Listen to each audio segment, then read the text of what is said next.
Good morning friends. English speaking course का day 11 आज हमारा। इसके पहले के वीडियो में हमने कुछ सेंटेंस सीखे थे डेली एक्टिविटी के, हमने कुछ प्रोनाउंसिएशन सीखा था, तो साथ ही में हमने कुछ सीख ली थी वर्ब। अब मोस्टली ये आता है कि आज जो हम सीख रहे हैं वो ग्रामर का टॉपिक है। वैसे इंग्लिश स्पीकिंग में ग्रामर का ज़्यादा रोल नहीं रहता है, ज़्यादा रोल रहता है प्रैक्टिस का। हम कितना फ्लुएंटली, कितना इमिडिएटली हम सेंटेंस क्रिएट कर पाते हैं हमारे माइंड में। लेकिन स्पीकिंग के पहले हमें क्या होगा कि सेंटेंस बनाने में जो मोस्टली दिक्कत आती है लोगों को, वो यही आती है, वो जल्दी से सेंटेंस नहीं बना पाते हैं। रीज़न ये रहता है कि वो ये सोचने में लग जाते हैं कि उनको ग्रामर नहीं आती है। तो आज इस टॉपिक में हम ग्रामर के कोई रूल नहीं रटेंगे, लेकिन हम ग्रामर का जो बेसिक इंट्रोडक्शन है वो हम देख लेंगे, ताकि वो हमारी हेल्प हो जाए कि हम सेंटेंस कैसे बनाएं। जैसे कि यहाँ पर देखो, मैं आपके सामने लिख रखा है, सेंटेंस लिख रखा है, Reena is my friend, she helps me, reading is his habit. इस सेंटेंस को हम आज पूरा एनालाइज करेंगे। इस सेंटेंस में क्या आ रखा है, सब्जेक्ट आ रखी है, वर्ब आ रखा है और ऑब्जेक्टिव आ रखा है। वर्ब के पहले जो भी आए वो सारा सब्जेक्ट होता है, वर्ब के बाद में जो भी आएगा वो सारा ऑब्जेक्ट होगा। सिंपल सी बात है समझने के लिए आपके लिए। अब जो सब्जेक्ट होगा वो हमेशा क्या होता है, वो हमें देखना है सब्जेक्ट किसको कहेंगे। तो सब्जेक्ट एक नाउन हो सकता है, एक प्रोनाउन हो सकता है, या एक जिरेंड हो सकता है। अब इन चीज़ों को हम कैसे समझेंगे, मैं आपको बिल्कुल सिंपल सी भाषा में समझा रहा हूँ। यदि आपको क्रिटिकल लगे, क्योंकि अभी हम डे 11 में ही है, आपको क्रिटिकल लगे तभी आप इनको नोट डाउन कर लो और धीरे धीरे आपको ये चीज़ें समझ में आना शुरू हो जाएगी। सब्जेक्ट जो होगा वो हमेशा नाउन होगा। नाउन क्या होता है, नेम, किसी का भी नाम। जैसे कि बहुत सारे इस दुनिया में जितनी भी चीज़ें हैं उन सबके कोई ना कोई तो नाम है, वो नाम ही उनका नाउन होता है। नाम ही क्या होता है, नाउन होता है। नाउन टू टाइप्स में डाइवर्ट कर सकते हैं, हम डिवाइड कर सकते हैं, सिंगुलर नाउन, प्लूरल नाउन। जब एक ही कोई चीज़ होगी तो हम उसको सिंगुलर बोलेंगे, एक से ज़्यादा होगी तो प्लूरल।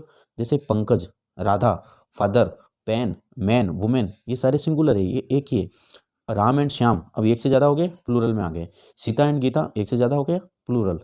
पेरेंट्स, फादर एक ही होते हैं, लेकिन पेरेंट्स में मम्मी और पापा दोनों काउंट होते हैं, इसलिए इसको क्या हो गया, प्लूरल में काउंट कर लिया है। पेन और पेन्स, इसके पीछे एस लगाते ही क्या बन गया, प्लूरल बन गया।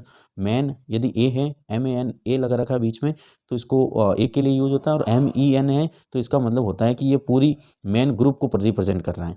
वुमेन में यही है, WOMAN लिख रखा है तो इसका मतलब एक वुमेन है। और WOMEN लिख रखा है तो इसका मतलब वुमेन्स का जो ग्रुप है उसको पूरे को रिप्रेजेंट कर रहा है।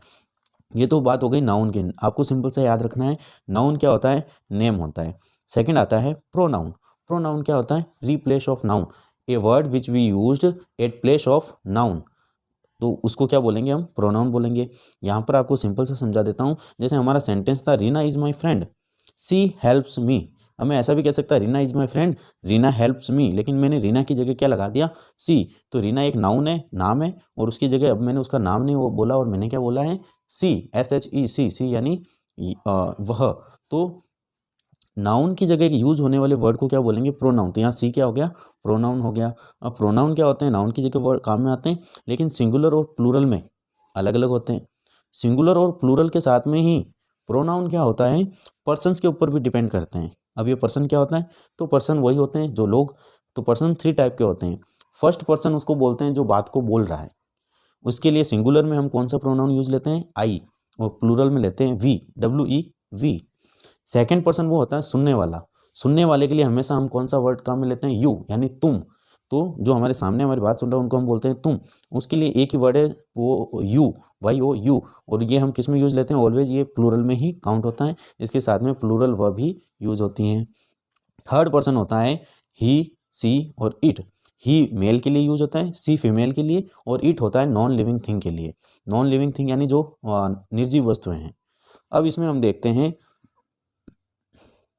ही और सी हैं, ये किसके लिए, कि ही तो मेल के लिए हो गया, वह, और ये जो हम काम में लेते हैं सी हो गया। लेकिन जो नीचे प्लूरल में क्या लेंगे इनके लिए, दे। यदि एक से ज़्यादा होगा, एक से ज़्यादा आदमी है, या एक से ज़्यादा वुमेन्स हैं, या एक से ज़्यादा सामान है, तो हम वहाँ पर दे काम में लेंगे। क्या वर्ड काम में लेंगे, दे। और यदि मान लो दिस और दैट, हमें ये बताना होता है कि यह एक पेन है, यह एक कार है, यह एक टेबल है। तो जो चीज़ें हमारे पास में हैं उनको बताने के लिए हम वर्ड काम में लेते हैं दिस।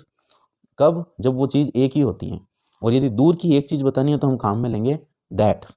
अब ऐसे कैसे, मान लो हमारे पास बहुत सारी चीज़ें पड़ी, उनको हमें बताना है, तो हम बहुत सारी हो गई, प्लूरल हो गई, तो दिस की जगह हम यूज़ लेंगे दीज। और यदि दूर की बहुत सारी चीज़ें बतानी है तो दैट की जगह हम यूज़ लेंगे दोज। तो दिस, दैट ये सिंगुलर में, दीज और दोज प्लूरल में। सिंगुलर नाउन और प्लूरल नाउन ये सारी किस में आती हैं, थर्ड पर्सन में आती हैं। नेक्स्ट हमारा देखते हैं हम इसमें, Reena is my friend, she helps me. तो थर्ड सेंटेंस लिख रखा है रीडिंग इज हिज हैबिट। अब अभी तक मैंने आपको बताया था कि जो सब्जेक्ट होगा वो या तो नाउन होगा या प्रोनाउन होगा, लेकिन ये दोनों ही ना हो। यहाँ पर देखो रीडिंग इज हिज हैबिट, इस सेंटेंस में जो सब्जेक्ट है वो तो एक वर्ब आ गई। When a verb work as a noun it's called gerund. यहाँ रेड वर्ड में लिख रखा है नाउन, प्रोनाउन और जिरंड। तो जिरंड क्या होता है? जिरंड होता है verb plus ING, verb plus ING, इसको हम बोलेंगे जिरंड। जैसे यहाँ पे लिख रखा है रीडिंग इज हिज हैबिट। अब दूसरा हम सेंटेंस एक और देख लेते हैं, reading with understanding is a good habit. यहाँ रीडिंग सबसे पहले आया, तो यहाँ पर आप ऐसे नहीं कहोगे कि भाई वर्ब पहले कैसे आ गई, ये वर्ब नहीं है, ये एक वर्ब है जो नाउन के जैसे यूज हो रही है। At a place of noun work as a noun it's called gerund. इसको हम क्या बोलेंगे? जिरंड। जब एक वर्ब होती है वो संज्ञा के स्थान पर काम आने लग जाए उसको हम जिरंड बोलते हैं। Reading with understanding is a good habit, reading books daily will help you. यहाँ रीडिंग क्या है? जिरंड है। Dancing is an amazing activity, expecting too much can disappoint you. ये सारे इनमें जो सब्जेक्ट है वो क्या है? जिरंड है। जिरंड का मतलब होगा वो ये जो सब्जेक्ट है वो वर्ब से बने हुए नाउन है, वर्ब से बने हुए नाउन। ऐसे कैसे? फोर्थ होता है इन्फिनिटिव्स। इन्फिनिटिव्स क्या होते हैं?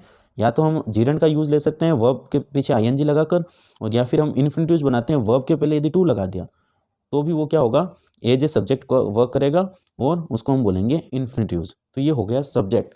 सब्जेक्ट के बाद में एक सेंटेंस में जो मोस्टली चीज़ आती है दूसरी सब्जेक्ट के बाद में आता है वर्ब। वर्ब को हम कैसे? वर्ब होती है मेन वर्ब होती है, कुछ एक्सिलरीज वर्ब होती हैं और कुछ मॉडल वर्ब होता है। एक्सिलरी वर्ब को हम हेल्पिंग वर्ब भी बोलते हैं। तो मेन वर्ब, वर्ब क्या होता है? वर्ब का मतलब होता है वर्क। जितना भी हम काम करते हैं वो सारा वर्क, वर्ब, उन्हीं को हम वर्ब बोलते हैं। जैसे खाना पीना, धोना, नाचना, गाना, ये सारे क्या है? वर्क है हमारे, और इन्हीं को हम क्या बोलते हैं? वर्ब बोलते हैं। जैसे इंग्लिश में ईट, ड्रिंक, टीच, प्ले, थिंक, ये सारे क्या हैं? मेन वर्ब हैं। ऑक्सिलरी वर्ब क्या होती हैं? Helping verb. हेल्पिंग वर्ब का मतलब होता है ये तीन टाइप की होती हैं। सेंटेंस जो हम बोलते हैं या तो हम कोई काम कर रहे हैं या फिर हम किसी की सिचुएशन बताते हैं। जैसे राम अच्छा लड़का है, इसमें कोई काम नहीं हो रहा है लेकिन इसमें वर्ब आएगी। वर्ब कौन सी आएगी? होना। राम एक अच्छा लड़का है, तो है के लिए बी वर्ब आती है, होना। इसके लिए प्रेजेंट में हम क्या यूज लेते हैं? इज, आर और एम। यदि सिंगुलर के लिए इज यूज लेते हैं, प्लूरल के लिए आर यूज लेते हैं, और एम ऑलवेज भी यूज विथ आई। आई के साथ में हमेशा एम लगता है। पास्ट टेंस है तो बी होने के अर्थ में वॉज एंड वर का यूज लेंगे, वॉज सिंगुलर में और वर प्लूरल में। यदि मान लो फ्यूचर टेंस है तो सिंगुलर हो या प्लूरल हो एक ही वर्ब आएगी, will be, will be. Do का मतलब करना, इसकी हेल्पिंग, इसकी जो एक्सिलरीज वर्ब होगी वो क्या होगी? प्रेजेंट में डू और डज, डू और डज। सिंगुलर में डू, सॉरी सिंगुलर में और प्लूरल में अलग अलग यूज लेने के लिए डज तो लेंगे हम सिंगुलर में, और प्लूरल होगा तो हम डू काम में लेंगे। लेकिन ये कब काम में लेंगे? प्रेजेंट टेंस में, जब सेंटेंस हमारा नेगेटिव या इंट्रोगेटिव हो। पॉजिटिव में कोई हेल्पिंग वर्ब नहीं लगती है। पास्ट टेंस में डिड यूज लेते हैं, फ्यूचर में विल डू। हैव का मतलब होता है पास होना या कर चुका होना। या तो कोई चीज़ हमारे पास होती है तो हैव यूज लेते हैं, या फिर हम कोई काम कंप्लीट कर लिया तो वहाँ पर हैव काम में लेते हैं। हैव यदि सिंगुलर है तो हैव की जगह हम हैज काम में लेंगे, और प्लूरल है तो हम हैव यूज लेंगे। पास्ट टेंस होगा तो हैज या हैव की जगह हम हैड यूज लेंगे, और यदि फ्यूचर की बात करनी है हमें तो हम विल हैव यूज लेंगे। ये ग्रामर के रूल आपको कुछ क्रिटिकल लग सकते हैं, आपको इनको नोट डाउन करना है। धीरे धीरे आपको ये इंग्लिश जैसे जैसे हम आगे बढ़ेंगे आपको समझ में आना शुरू हो जाएंगे। मॉडल वर्ब क्या होती हैं? Can, could, should, would, must, may. ये सारे हमारी एबिलिटी बताने के लिए होते हैं या हमारी कैपेसिटी बताने के लिए होते हैं। तो इनके साथ में हमेशा वर्ब की फर्स्ट फॉर्म ही यूज़ करनी है, बस इतना सा हमें ध्यान रखना है। बाकी इनको हम ग्रामर में डिटेल में पढ़ेंगे। तो आज के इस वीडियो का मोस्टली जो सार है वो यही है कि सेंटेंस में हमें जब भी हमें इंग्लिश में कुछ बोलना होता है तो हमें बस एक तो सब्जेक्ट ढूंढ लो और वर्ब ढूंढ लो, बाकी बचा हुआ सारा ऑब्जेक्ट बोलना है पीछे का। तो सबसे पहले काम कौन कर रहा है उसका नाम ले लो, उसके बाद में क्या काम कर रहा है वो बता दो, और उसके बाद में बाकी जितने भी हैं वो सारा ऑब्जेक्टिव मटेरियल है वो हमें बोलना होता है। तो वीडियो आपको कैसा लगा ये हमें कमेंट में ज़रूर बताना। वीडियो को लाइक करना, शेयर करना। नेक्स्ट वीडियो का नोटिफिकेशन सीधा आपके पास आए इसलिए हमारे चैनल को सब्सक्राइब कर लेना। Thank you for watching guys.